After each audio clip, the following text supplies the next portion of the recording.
I'm running for city council for three reasons. First of all, I've been on the Planning and Zoning Commission for 5 years, so I feel like I have the experience dealing with contractors, developers, regular folks, hearing their cases. I think over the past 5 years we've heard more than 300 cases, so I have a great deal of experience with that, and I'm able to bring that to the city council. The second reason is that I really love this place. I've been here 9 years, and I've lived in a number of places around the country, and when we came here, I thought, I don't know if we could live in the desert, and in fact my wife called me when she interviewed and said, there aren't any trees here. Well, there are, of course, but we were living in Canada at the time, the wood province, so it was quite a shock. But I came down here, and within a year I felt at home. And the other thing is, I really feel like I can make a contribution to the City Council. I have a lot of ideas. I've been on the 2040 Commission. I was Vice Chair of the 2040 Commission. So I have a vision for what the county and what the city should be. And my vision is planned growth, so we don't go sprawling out over the landscape, that we have a vision of where we want to go. And I think that's quite important. And I also bring 10 years of business experience, 30 years of academic experience, and a PhD in public policy, which I think is very helpful. Finally, I have connections with the university. I've taught there 9 years. I also teach at the branch part-time. And I feel like I can bring a perspective of a university employee and a university person to the city council. I think that would be very helpful. Well, I have long felt that each of us has some obligation to the community in which we live to make sure that we leave it a better place, both for ourselves, our families, but also in the larger context. And so as a teacher for 20 years, as a member of the board of Downtown Las Cruces Partnership for 5 years, working on the Mesilla Valley Centennial Planning Committee. I've been chairing that, and we're looking forward to the Centennial Parade. We just had the Salsa Fest. All of that helps bring light to be shown on Las Cruces as far as what we do have here. My parents moved here in 1972. I was in college at the time, so I didn't move here myself at that time, but it has been home basically since that time. And I have a lot of family and friends connections here. It is a great place to live, and when I travel, I try to learn about other places and what's working there. I also tell them about Las Cruces and what we have here. So it is a sort of a two-way street as far as information. But with the experience that I've had teaching, traveling, working for the downtown revitalization and for the Centennial, for the Paleozoic Trackways and numerous other activities in the community, I think I've brought the experience of working for things that benefit this community and things that can leave a lasting legacy for us here. And I'm looking forward to opportunities to work on bringing things such as what we've done for downtown Las Cruces to parts of our community in District 2, such as the University Avenue corridor. I have had conversations with Ben Woods on that and with Barbara Couture. And I also would like to see the area where the old depot is in Mesilla Park revitalized, and look at other areas where we can do that across the city, but of course specifically in District 2. Also in the downtown area, I think we have made huge progress during my time there, but it was certainly begun by folks before then, and I'm not in any way going to try to claim all the things that we did during my time, but some significant things did happen.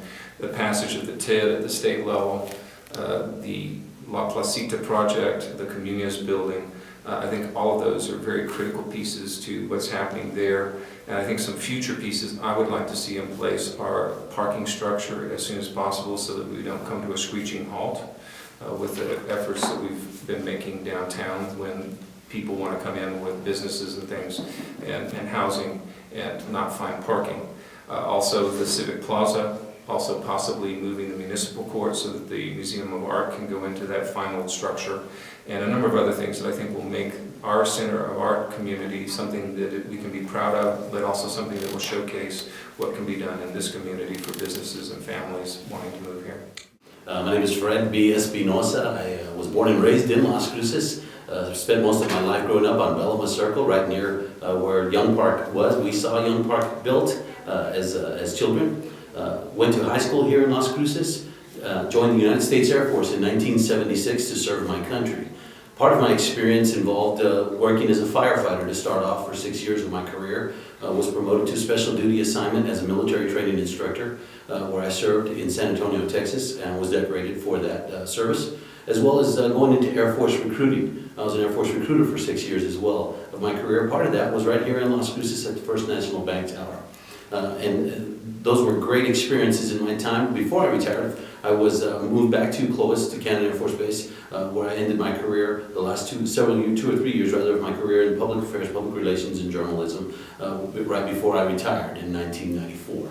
My experience with the military led me to some great leadership experience, as well as some great things that I learned as a young adult, which helped me moving into the business sector. Right after retirement, I went into the full-time ministry, where my wife and I worked with children, youth, and adults in the full-time ministry in eastern New Mexico and throughout the state.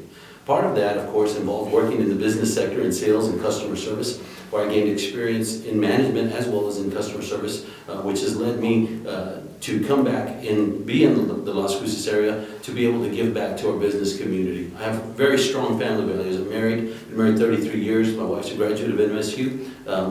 My son's a graduate of MSU. My daughter's about to become a teacher from MSU as well. I have another daughter who works in the private sector in El Paso. I believe in strong family values. What does that look like? To each individual family means something different. But I think public safety, how we provide programs for our families, what are we doing with the money that the city has right now and the programs that the city has involved. I feel like it's my duty, it's my passion to become involved with the decision process regarding the future of our kids, regarding the future of our city. And involving myself with that, one of the things that I cannot overemphasize is, do we have enough of an educated information in order to make a good decision for the future of our city? That's who I am, that's what I stand for, and I look forward to serving the city.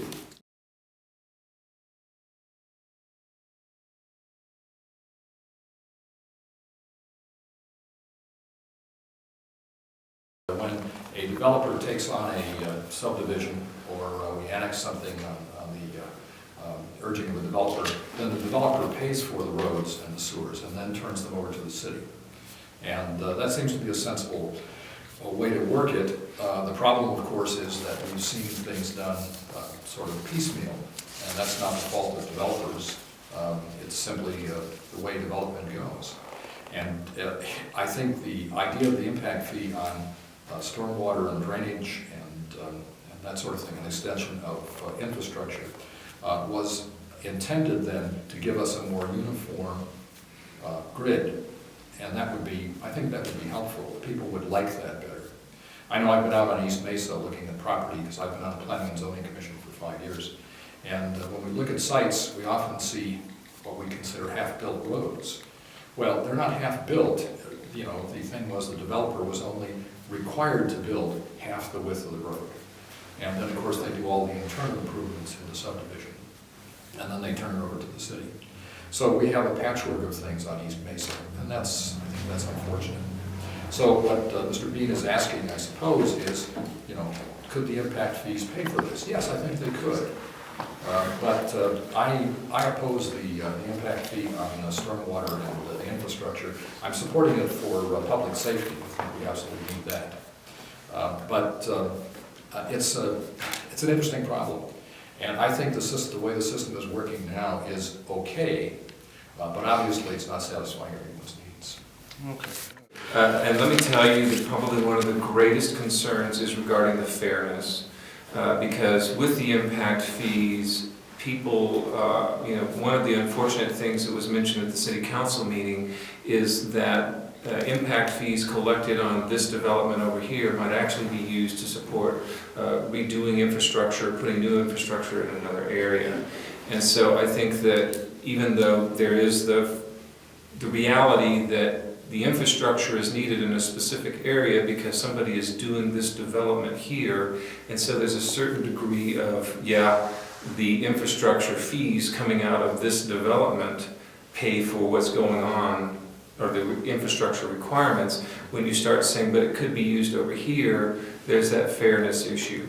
The other piece is I have heard from constituents as I've walked through neighborhoods, and one pointed out, she used a specific name of a contractor, I will not, but she said, the streets are being torn up constantly there because the infrastructure, the plumbing, the sewage, the things that are under the road were not put in properly in the first place.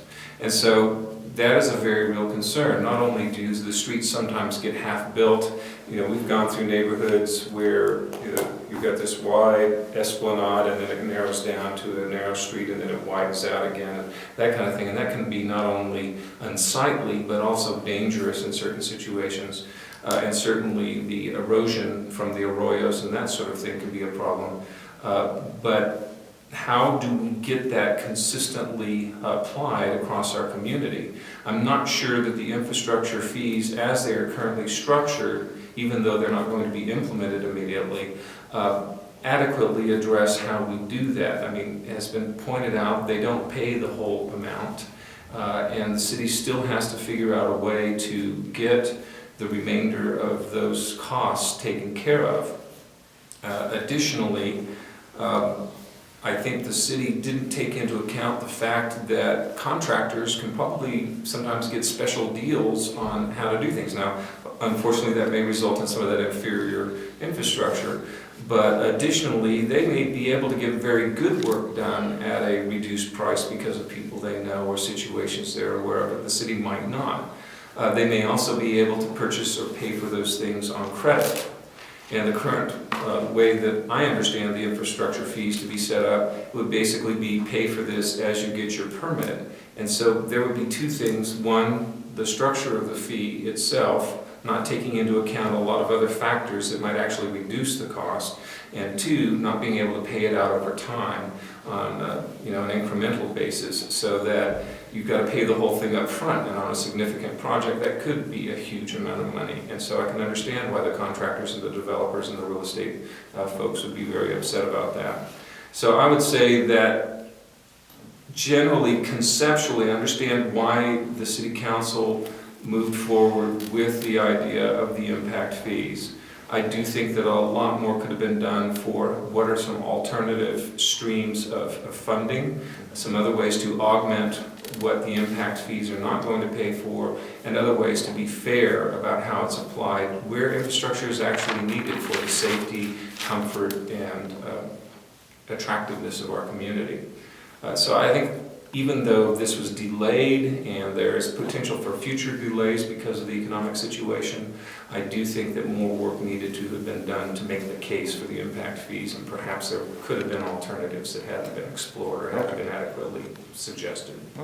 In regards to impact fees, I think we're putting the cart before the horse.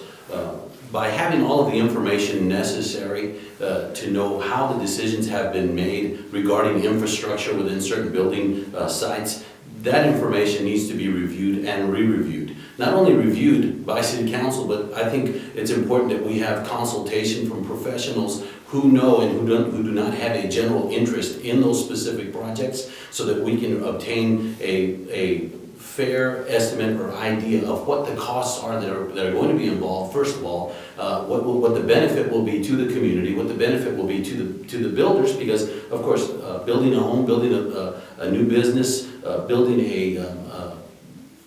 any project whatsoever is about profitability, and the last thing we want to do is start cutting here in order to give to one. So having all of our information, having all of our ducks in a row with the right information possible, and then sitting down and taking a systematic approach as to how we develop those properties and those new houses. That's the most important fact, is getting information. We all know that all of the people that are on City Council are not necessarily professional. They may not be builders, they may not be architects. However, we have to rely on the information of those people that are the professionals to give us those educated answers. And it's important that we can put people in those groups that we can trust.